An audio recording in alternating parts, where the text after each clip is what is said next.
Darkness. Not the kind you get when you blow out a lantern.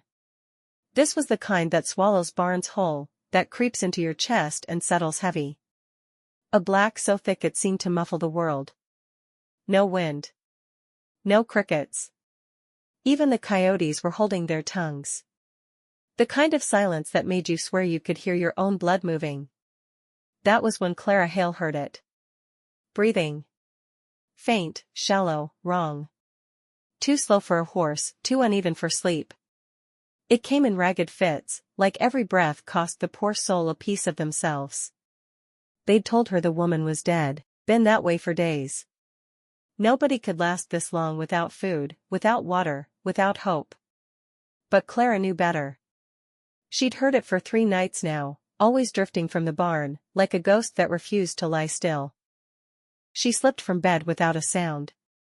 Bare feet touched cold floorboards, toes curling at the bite of it. Her fingers found the lantern, but she didn't light it, light would make her a target. Out the back door, the frost kissed her skin like tiny knives.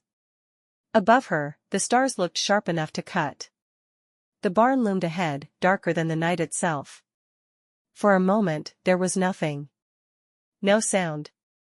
She told herself she'd imagined it. That the wind had played tricks on her ears. And then it came again, the faint rattle of a chain. The scrape of metal on dirt, a cough, low and wet, like it had been sitting in the lungs too long. Her hand found the latch. Cold metal. Slick. Not dew, she knew that the moment her finger stuck to it. She pressed her ear to the wood. The breathing stopped. And in the silence, a gun clicked. She stood there, robe drawn tight at her throat, breath curling in the air. For a heartbeat, she told herself it was nothing, the wind against the siding, the groan of timber cooling in the night. She almost believed it. Almost. Then it came again. Breathing. Uneven, dragging, wet. Her pulse kicked. The sound didn't belong to any living thing she kept on the ranch. Horses breathed steady, slow. This was a person. And by the sound of it, every breath hurt. She crossed the room, bare feet whispering against the floorboards, each step slow to keep them from creaking. Her fingers found the lantern. She didn't raise the flame more than a hair, enough to keep from stumbling, not enough to give herself away. Outside, the cold hit her like a slap. Stars were scattered across the sky, hard and bright as chips of glass. The yard lay still, no wind, no sound but her own heartbeat. The barn sat at the far edge of the yard, hunched and black against the starlight. It seemed closer tonight, as though it had crept forward while she slept. She stepped into the frost, toes biting at the cold. Every footfall felt too loud, though the ground was soft with a dusting of ice. The closer she came, the more the air seemed to thicken, heavy with a smell she couldn't yet place. Then, the sound again. A whisper, too soft to make out, but the tone carried something desperate. Another breath followed, sharp, as if the speaker had choked it back. The barn door loomed before her. The lock was on the outside, frozen stiff with frost. Her husband had left it that way when he rode out. She'd assumed it was for the horses, to keep coyotes from getting in. Now she knew better. She reached out. The latch was cold enough to burn her skin, and slick with something that wasn't dew. She pressed her ear to the wood. Inside, faint but clear, came the slow scrape of a chain against dirt. A pause. Then again, like someone shifting their weight, shackles dragging. She pulled back a fraction, eyes fixed on the black slits between the barn door surrendered with a long, grudging creak. Cold spilled out first, not the kind the night carried, but the kind that lived where sunlight never came. The lantern's light pushed in, stretching in thin yellow bands through the dust. A shape sat against the far wall, barely moving.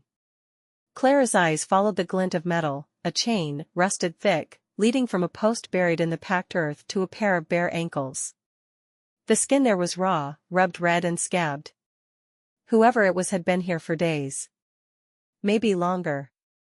The air held the sour scent of sweat and dried blood. The figure didn't look up. Not yet. Only the slow rise and fall of breathing said they were alive.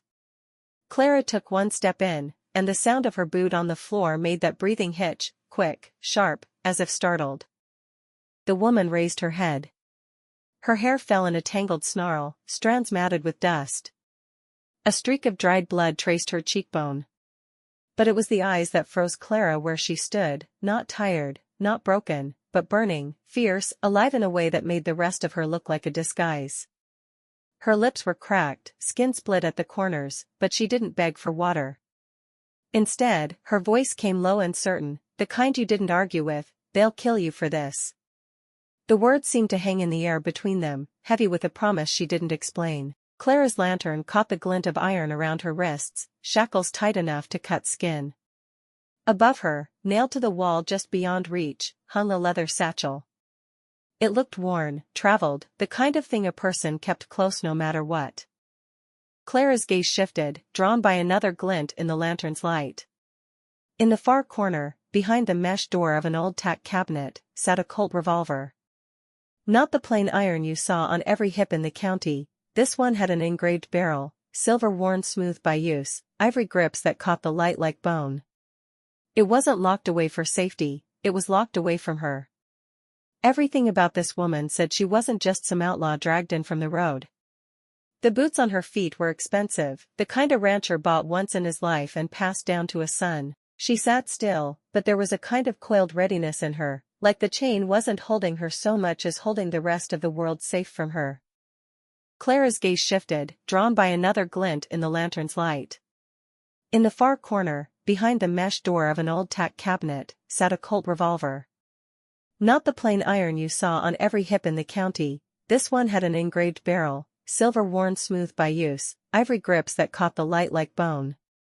It wasn't locked away for safety, it was locked away from her.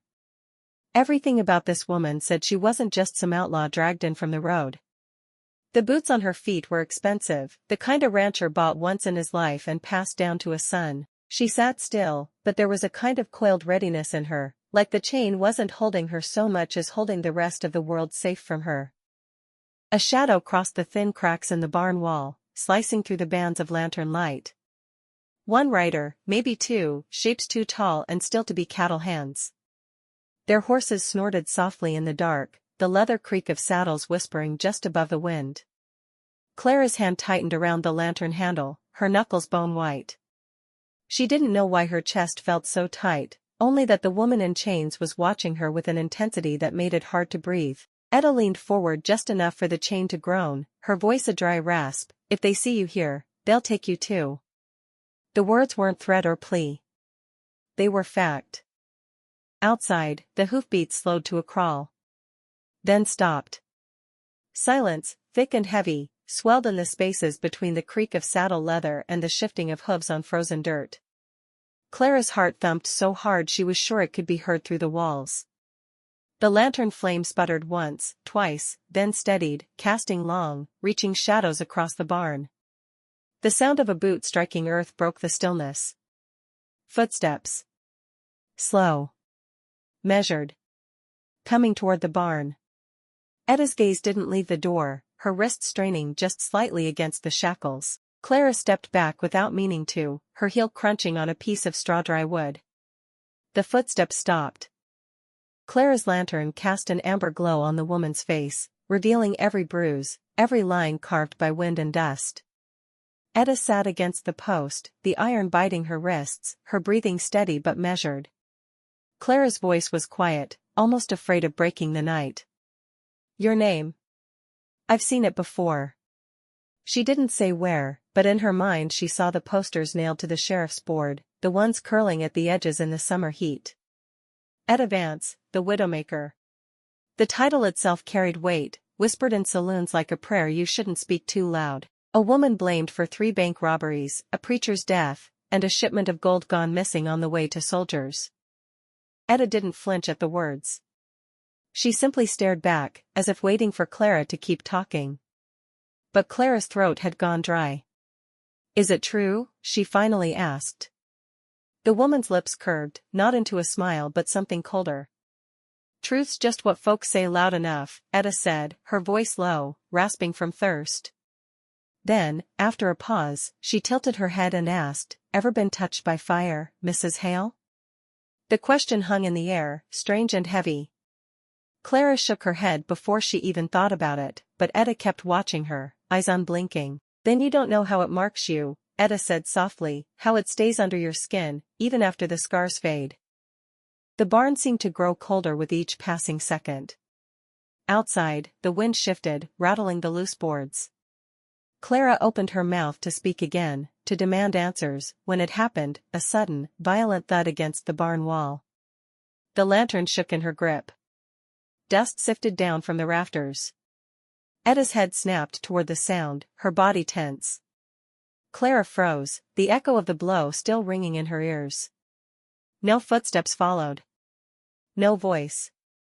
Just the sound of the horses outside, restless now, stamping at the dirt. Etta leaned forward until the chain pulled tight. "That ain't the wind," she whispered.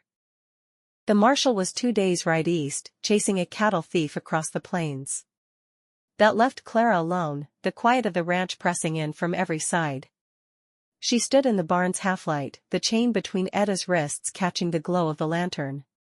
Outside, the wind shifted, carrying the faint howl of coyotes far off.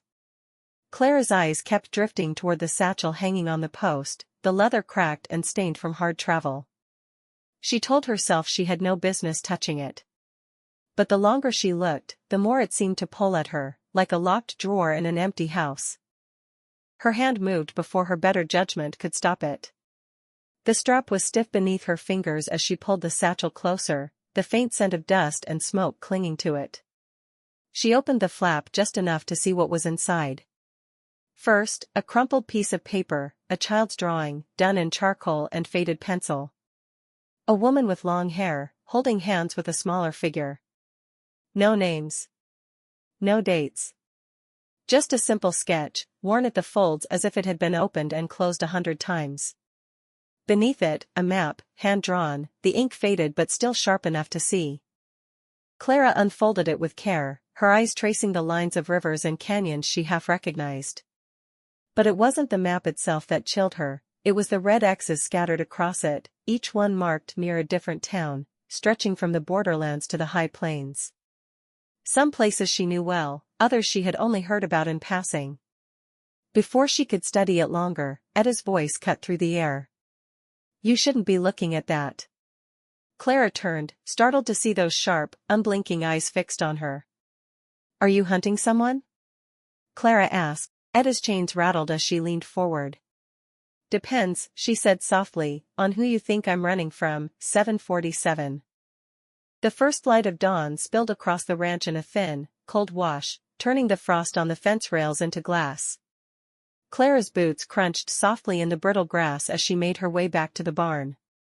The door groaned when she eased it open, and the smell hit her first, iron, sharp and heavy in the air. She lifted the lantern, the flame shivering as her eyes adjusted.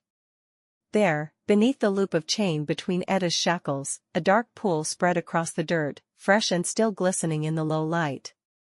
It hadn't been there the night before. Clara's throat tightened. Etta's head was bowed, her hair hanging in a tangled curtain. When she lifted her face, her skin was pale, lips drawn tight against some unspoken pain. "The man with the scar," she whispered, her voice as thin as smoke. "He was here." Clara stepped closer, her gaze darting toward the walls, the door, the shadows between the stalls. No footprints, no broken boards, nothing to prove anyone had come. Yet the blood was real. She knelt beside Etta, the lantern's glow catching something in the hay. At first she thought it was a shard of wood. Then she saw the handle. Etta's head was bowed, her hair hanging in a tangled curtain. When she lifted her face, her skin was pale, lips drawn tight against some unspoken pain. "The man with the scar," she whispered, her voice as thin as smoke. "He was here." Clara stepped closer, her gaze darting toward the walls, the door, the shadows between the stalls. No footprints, no broken boards, nothing to prove anyone had come. Yet the blood was real. She knelt beside Etta, the lantern's glow catching something in the hay. At first she thought it was a shard of wood. Then she saw the handle. It was a knife, the kind a drifter might keep tucked in his boot. The blade was narrow, wicked, and stained dark along one edge. It lay just inches from Etta's foot, buried halfway in the straw. Clara's heart thudded in her chest as she looked from the weapon to Etta's shackles. If she could reach it, she could cut herself free in seconds. "Why didn't you use it?" Clara asked, her voice low. Etta's eyes flicked toward the door, then back to Clara. "Because he's still out there," she murmured, "and if I run before he's ready, he'll come for you instead." The barn was still, save for the faint rattle of chains when Etta shifted. Clara stood just inside the door, the lantern between them casting long, restless shadows along the walls. Etta's gaze was far away, fixed somewhere beyond the boards, beyond the pale morning light spilling under the door. "It wasn't gold," she said at last, her voice rough as gravel. Clara waited. "The stagecoach, we stopped it. Not for money. Not for guns. There was a man inside, shackled tighter than I am now." She paused, her fingers curling against the iron around her wrists. "I was guarding him. Keeping him alive." Clara's breath caught, but she didn't speak. The story poured slow, like molasses, each word heavy. "They came out of the rocks, 6 of them. Faces covered, rifles up. And him, the man with the scar." Etta's eyes narrowed, and for a moment Clara saw something raw and dangerous there. "He didn't want the gold. Didn't want the stage. He wanted what I was protecting." Her voice dropped, almost breaking. "He took it. And when he rode away, I swore I'd follow him to hell if I had to." Clara's grip on the lantern tightened. The woman in front of her didn't sound like the outlaw in the wanted posters. The silence between them grew thick, carrying the weight of things neither dared to say. Clara's mind turned over the rumors: 3 banks robbed, a preacher shot dead, gold stolen from soldiers. But now, standing here in the chill of the barn, those tales felt like someone else's story. Etta's eyes, cold and steady, didn't belong to a thief chasing fortune. They belonged to someone who'd lost more than coin could measure. Outside, a gust rattled the loose boards, making the lantern flame jump. Somewhere out there, the man with the scar was still breathing, and Clara realized, with a slow, creeping certainty, she wasn't sure who the real villain was anymore. The morning sun had barely cleared the hills when Clara saw them, 2 riders on the ridge, cutting slow arcs toward the ranch. Their horses moved like they knew the land, hooves kicking dust that hung in the cold air. As they drew closer, she caught it, the brand seared into the animal's flanks. A jagged circle split by a single line. She didn't know it, but Etta did. Inside the barn, the chained woman's head had lifted, eyes gone sharp as broken glass. "Don't let them near me," she whispered. Clara's heartbeat thudded against her ribs. She stepped out to meet the men, forcing her voice steady. "Morning," she called, but the word felt brittle. They dismounted slow, moving like they'd already decided they owned the place. One asked for water, the other didn't bother speaking, just scanned the yard, eyes never resting long enough to be polite. Clara fetched the pail, hands trembling against the wooden handle. She tried not to look at the barn, but the air between it and the strangers felt alive, like a stretched wire ready to snap. One of them knelt to drink, the other stepped closer, his gaze settling on the locked door at the far end of the yard. Clara's voice was too quick, too bright when she spoke. "Haven't had visitors in a while." His only reply was a slow smile that didn't reach his eyes. From inside, Etta listened. Every creak of a boot in the dirt, every slosh of water in the pail, was a countdown. The branded horse snorted, pawing at the ground. Clara's fingers clenched against her skirts, knuckles white, as the stranger's steps carried him toward the barn. The air felt heavy, music swelling somewhere unseen, an unseen clock ticking louder. Just as his hand touched the weathered wood, his head tilted, listening. For what, Clara didn't know. She only knew that if Etta was right, and these men were his, then the next breath she took might be her last on this ranch. Night had settled like a shroud, the ranch swallowed in shadow. The lantern light from the kitchen window flickered, barely pushing back the dark. Clara stood at the barn's open slat, staring out into the fields, when she saw him, far off at first, just a silhouette on the ridge. He rode slow, like he had all the time in the world, a single rider cutting through the night. Then the moon caught his face. A pale streak of skin carved from temple to jaw, jagged and deep, the scar. Inside, Etta froze mid-breath. Her gaze locked on him, lips parting but no sound escaping. The horse's gait was steady, deliberate, like each step was meant to be heard. Clara swallowed, throat dry as bone. "That's him, isn't it?" she whispered, not sure if she wanted an answer. Etta didn't look at her, only stared into the night, shackles clinking when she finally shifted. "You've got no idea what's coming, Mrs. Hale," she murmured. Clara's eyes drifted to the satchel hanging from the nail, the thing Etta had guarded with her silence since the moment they'd met. The question had been burning in her chest for hours, but now it came out brittle. "What's in it?" The barn seemed to hold its breath. Etta's eyes finally slid toward hers, and a slow, dangerous smile tugged at the corner of her mouth. "Proof," she said, voice low enough to be a secret. "And a bullet with his name on it." The word sat between them like a loaded gun, heavy and unshakable. Outside, the rider had stopped at the far fence line, his figure still against the horizon. The wind carried the faint creak of saddle leather and a slow exhale of his horse. Clara felt her heart hammering in her ears, a rhythm that matched the pulse of the lantern's flame. The scar caught the light again, and for one chilling moment, Clara could swear he was looking straight at her. The air inside the barn was colder now, the night settling deep into the bones of the place.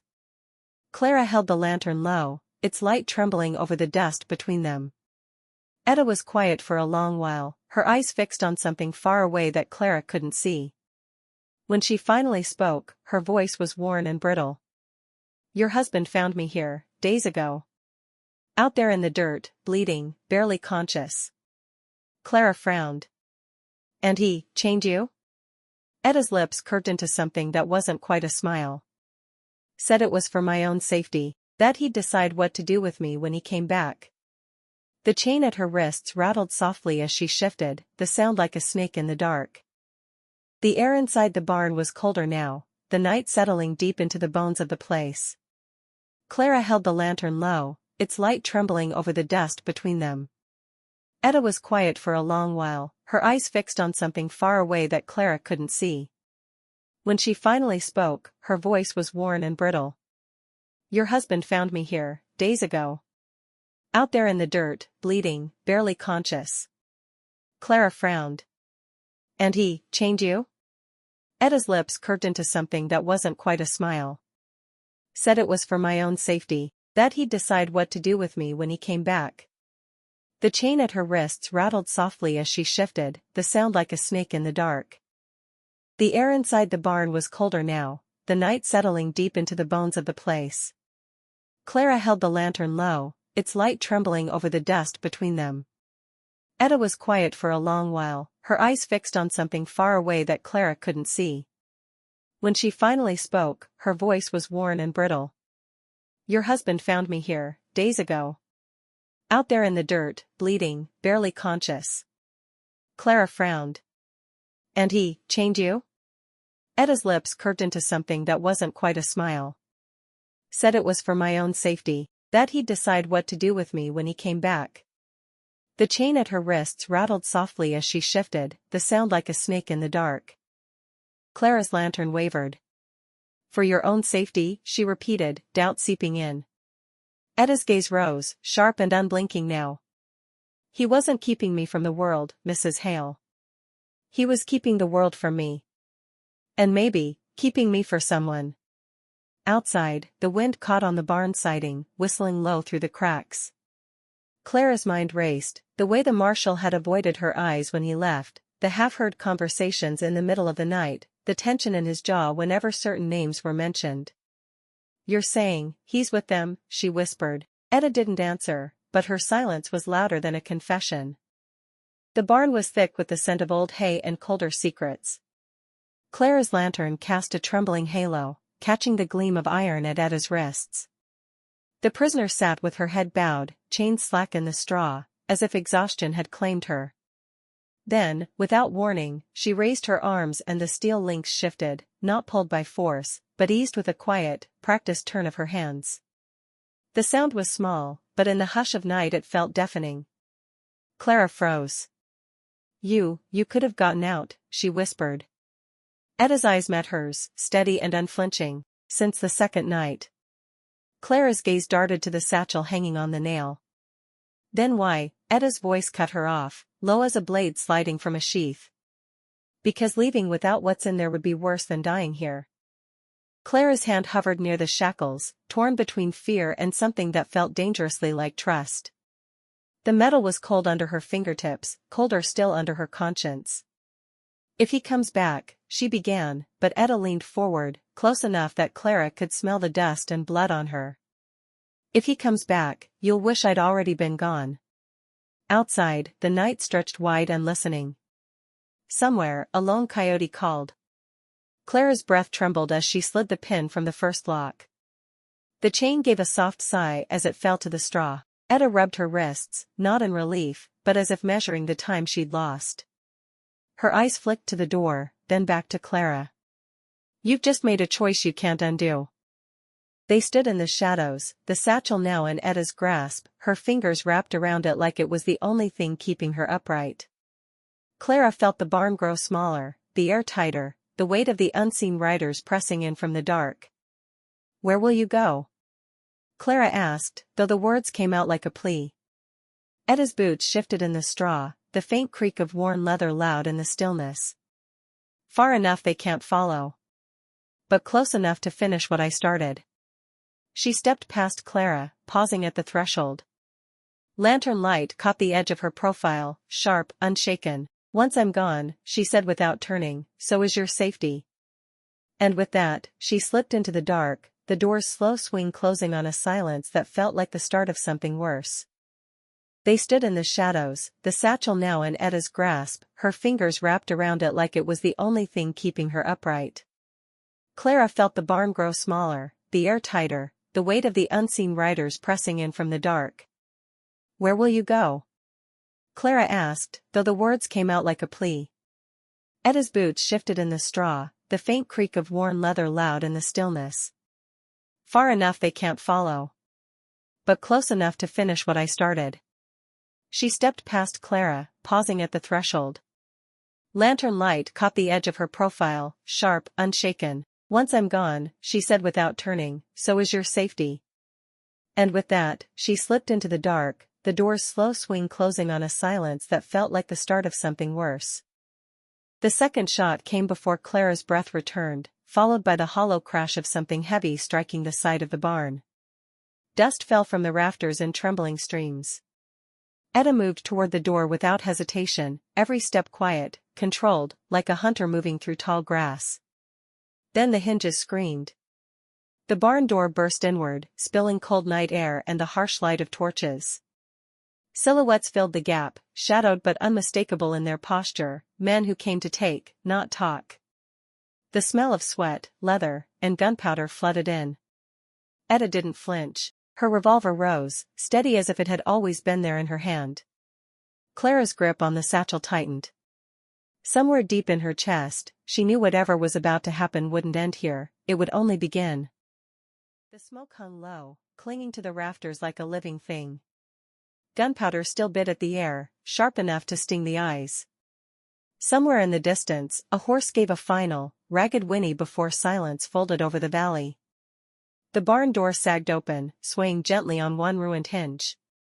Inside, nothing. No bodies. No boot prints in the trampled hay, just scattered straw swirling in the faint night breeze. Etta Vance was gone.